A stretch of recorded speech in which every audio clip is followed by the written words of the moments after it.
Hello my dear friends, ഞാൻ ബിനോയ്. എല്ലാവർക്കും ബിനോയ്സ് തോട്ടിലേക്ക് സ്വാഗതം. ഇന്ന് ലോങ് ടേമിലേക്ക് പറ്റിയ നല്ലൊരു ഫെർട്ടിലൈസർ സ്റ്റോക്ക്, നല്ല റിട്ടേൺ തരാൻ സാധ്യതയുള്ള സ്റ്റോക്കാണ്. വളരെ ചീപ്പിൽ ഇപ്പോൾ ട്രേഡ് ചെയ്യുന്ന സ്റ്റോക്കും കൂടിയാണ് Chambal fertilisers and chemicals limited എന്ന സ്റ്റോക്ക്.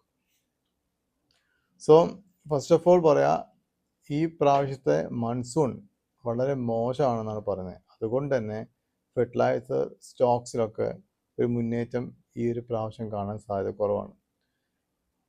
പക്ഷേ ഇനി മൺസൂൺ നന്നായാൽ ഈ സ്റ്റോക്ക് അടിച്ചു കയറുകയും ചെയ്യും. ഇപ്പം എല്ലാം കൊണ്ടും പോസിറ്റീവാണ് ഈ സെക്ടർ. പക്ഷെ ഒറ്റ സംഭവം, മൺസൂൺ വളരെ നെഗറ്റീവാണ്. നെഗറ്റീവ് അത്ര എക്സ്ട്രീം നെഗറ്റീവ് അല്ല, പക്ഷേ ലാസ്റ്റ് ടൈം കിട്ടിയ നല്ലൊരു മൺസൂൺ ഈ പ്രാവശ്യം കിട്ടൂല എന്നാണ് വിലയിരുത്തൽ. അതുകൊണ്ടാണ് ഇത്രയും നല്ല ഒരുപാട് പോസിറ്റീവ് ന്യൂസ് ഉണ്ടായിട്ടും കയറാണ്ടാണ് പല സ്റ്റോക്സ് നിൽക്കുന്നത്. സോ ഇതൊരു ഓപ്പർച്യൂണിറ്റി ആക്കി എടുക്കാം. ഡൗൺ സൈഡ് റിസ്ക് വളരെ കുറവാണ്. അത്ര അടിച്ചു വന്ന സ്റ്റോക്കാണ് പല ഫെർട്ടിലൈസർ സ്റ്റോക്സും. സോ ഈ ഒരു കൺസോൾട്ടേഷൻ ചിലപ്പോൾ ഒരു 3-4 മാസം ഉണ്ടാവുമായിരിക്കും. ഇപ്പോഴേ വാങ്ങി വെച്ചാൽ ഒരു 5-6 മാസം കഴിഞ്ഞാൽ നല്ല റിട്ടേൺ കിട്ടാൻ സാധ്യതയുള്ള സ്റ്റോക്കാണ് ചമ്പൽ ഫെർട്ടിലൈസർ കെമിക്കൽസ്. ഇപ്പോൾ ഒന്നും പറയുന്നില്ല, ഞാൻ ആദ്യമേ പറയാണ്, ഇപ്രാവശ്യം മൺസൂൺ മോശമാണ്. മൺസൂൺ നെഗറ്റീവ് ആയി കഴിഞ്ഞാൽ ഫെർട്ടിലൈസർ സ്റ്റോക്സ് ഒന്നും കയറില്ല. പക്ഷേ ഇവിടുന്ന് ഡൗൺ സൈഡ് റിസ്ക് കുറവാണ്. ഇതൊരു ഓപ്പർച്യൂണിറ്റിക്ക് ആക്കി എടുക്കുക. കാരണം അത്രയും പൊട്ടൻഷ്യൽ ഉണ്ട്. ഇത് കയറാൻ തുടങ്ങിയാൽ പിടുത്തം വിട്ട് കയറും. അതുകൊണ്ട് ഇതൊരു കൺസോൾട്ടേഷനിൽ വാങ്ങിയാൽ മതി. ഇപ്പോഴത്തെ റേറ്റ് 469 രൂപയാണ് ക്ലോസിംഗ് പ്രൈസ്. ഒരു 420, 440 വന്നാൽ മെല്ലെ മെല്ലെ വാങ്ങാം. ഇതൊരു ഷോർട്ട് ടേം ഇൻവെസ്റ്റ്മെന്റ് അല്ല, ലോങ് ടേം ഇൻവെസ്റ്റ്മെന്റ് ആയിട്ട് തന്നെ കാണണം. പക്ഷെ ഒരുപാട് കൊല്ലങ്ങളായിട്ട്, എനിക്ക് 1-1.5 കൊല്ലത്തിന് മേലെ ഈ ഒരു ലേറ്റിലാണ് സ്റ്റോക്ക് ട്രേഡ് ചെയ്യുന്നത്. ഇനി ബിറ്റ്വീൻ അതിൽ വേറെ നെഗറ്റീവ് വന്നിരുന്നു. അവർക്ക് GST ഫൈൻ വന്നിട്ടുണ്ടായിരുന്നു 540 കോടിൻ്റെ. അത് വന്നിട്ട് 1.5 കൊല്ലത്തോളമായി, 3 ക്വാർട്ടർ കഴിഞ്ഞു. സോ അതിൻ്റെ ആ പ്രശ്നങ്ങൾ തീർന്നു കഴിഞ്ഞ് ഈ ഒരു പ്രശ്നം വന്നപ്പോഴാണ് ആ സ്റ്റോക്ക് പിന്നെ അടിച്ചത്. ഇപ്പോൾ വളരെ ചീപ്പിലാണ് സ്റ്റോക്ക് ട്രേഡ് ചെയ്യുന്നത്. മൗത്ത് വാമിംഗ് റേറ്റിലാണ് വേണമെങ്കിൽ പറയാം. സോ ഇതാണ് ചമ്പൽ ഫെർട്ടിലൈസറിനെ പറ്റി പറയുമ്പോൾ ഫസ്റ്റ് പറയാനുള്ളത് മൺസൂൺ മോശമാണ്. അതുകൊണ്ട് പെട്ടെന്നൊരു മൂവ്മെന്റ് നിങ്ങൾ പ്രതീക്ഷിക്കേണ്ട. ലോങ് ടേമിലേക്ക് എക്കണോമിക് ചെയ്യാൻ പറ്റിയ സ്റ്റോക്കാണ് ചമ്പൽ ഫെർട്ടിലൈസേഴ്സ്. യൂറിയ മാനുഫാക്ചർ ചെയ്യുന്ന കമ്പനിയാണ്. ഇന്ത്യയിലെ 10% മേലെ യൂറിയ സപ്ലൈ ചെയ്യുന്ന കമ്പനി, മാർക്കറ്റ് ഷെയർ ഇന്ത്യയിലെ 10% മേലെ മാർക്കറ്റ് ഷെയർ ഉള്ള കമ്പനിയാണ് ചമ്പൽ ഫെർട്ടിലൈസേഴ്സ് ആൻഡ് കെമിക്കൽസ്. അവർ DAP, special plant nutrients, crop protection chemicals, ഇതിലൊക്കെ തന്നെ അവർ ഈ യൂറിയൻ്റെ പുറമെ മാനുഫാക്ചർ ചെയ്യുന്ന കമ്പനിയാണ്. ഇതിൽ ഇവർക്ക് പല ഔട്ട്സൈഡ് വേൾഡ് വൈഡിൽ തന്നെ പല രാജ്യങ്ങളിൽ മാനുഫാക്ചേഴ്സ് ഇവർക്ക് ടൈപ്പ് ഉണ്ട്. പാർട്ണർഷിപ്പ് ജപ്പാനിലുണ്ട്, USA-ലുണ്ട്, യൂറോപ്പിലുണ്ട്. അത് മെയിൻലി ഈ ഒരു ക്രോപ്പ് പ്രൊട്ടക്ഷൻ കെമിക്കൽസിന് വേണ്ടിയിട്ടുള്ളതാണ്. 19 റീജിയണൽ ഓഫീസസ് ഉണ്ട്, 4765 ഡീലേഴ്സ് ഉണ്ട്, 76,000 മേലെ റീറ്റെയിലേഴ്സും ഉണ്ട് ചമ്പൽ ഫെർട്ടിലൈസേഴ്സ്. റീസെന്റ് ഒരു പുതിയ 2 യൂറിയ പ്ലാന്റ് ഇവർ പ്രൊഡ്യൂസ് ചെയ്യാൻ പോവാണ്. അത് 2026 ലാസ്റ്റ് ആകുമ്പോഴേക്ക് അത് ഫുൾ കപ്പാസിറ്റിയിൽ പ്രൊഡക്ഷൻ സ്റ്റാർട്ട് ചെയ്യാൻ പറ്റുമെന്നാണ് കമ്പനി എക്സ്പെക്ട് ചെയ്യുന്നത്.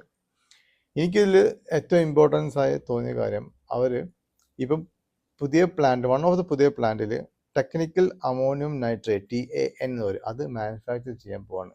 ഇത് നമ്മളെ എക്സ്പ്ലോസീവ് അമോണിയക്ക് വേണ്ടിയിട്ടുള്ള ഒരു റോ മെറ്റീരിയലാണ്.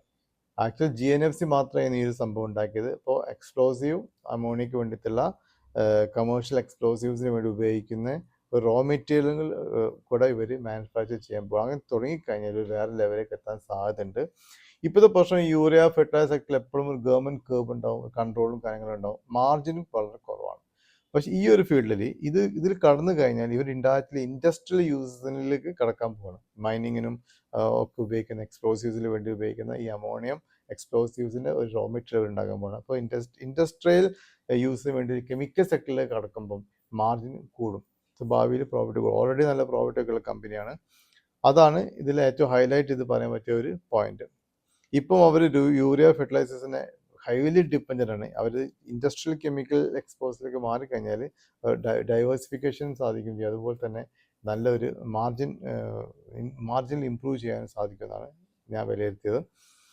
സോ ഇതാണ് ഈ കമ്പനിയെ പറ്റിയിട്ടുള്ള പൊതുവായിട്ടുള്ള ഒരു വ്യൂ. മെയിൻലി ഈ വരാൻ പോകുന്ന 2 പ്രൊഡക്ഷൻ കപ്പാസിറ്റി, 2 പുതിയ പ്ലാന്റ് അതുകൂടെ വന്നു കഴിഞ്ഞാലുള്ള നെക്സ്റ്റ് ക്വാർട്ടർ റിസൾട്ടും കാര്യങ്ങളാണ് നോക്കേണ്ടത്. അല്ലാതെ തന്നെ ലാസ്റ്റ് ക്വാർട്ടർ റിസൾട്ട് സൂപ്പർ റിസൾട്ടാണ് കൊടുത്തത്.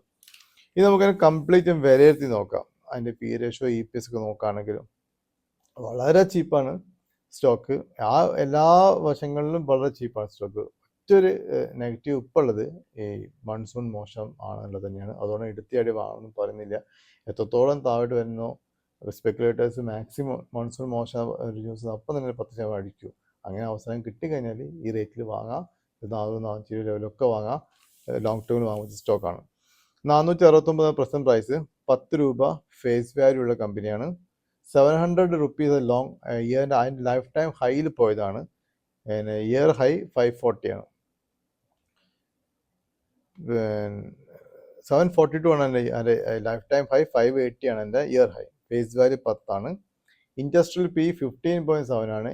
സ്റ്റോക്ക് ട്രേഡ് ചെയ്യുന്നത് 9.62, അതായത് പകുതി റേറ്റിലാണ് സ്റ്റോക്ക് ട്രേഡ് ചെയ്യുന്നത്. സുഖമായിട്ട് അതിൻ്റെ ഇയർ ഹൈയിലേക്ക് പോകാനുള്ള കപ്പാസിറ്റിയുള്ള കമ്പനിയാണ്. 48.76 ആണ് അതിൻ്റെ EPS, earning per share. 18% EPS growth ഉണ്ട്.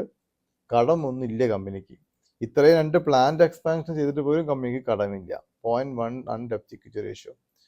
വേറെ ഇമ്പോർട്ടൻറ്റ്, അതിന് ഇൻട്രൻസിക് വാല്യൂ എത്ര അറിയാം? 1151 രൂപയാണ് stock intrinsic value. Stock price ഇപ്പോൾ 469 രൂപയുടെ. എന്തെങ്കിലും ആ ഇൻട്രൻസിക് വാല്യൂ കമ്പനി എത്തും ഫണ്ടമെന്റ്സ് വെച്ച് നോക്കി വാങ്ങുകയാണെങ്കിൽ.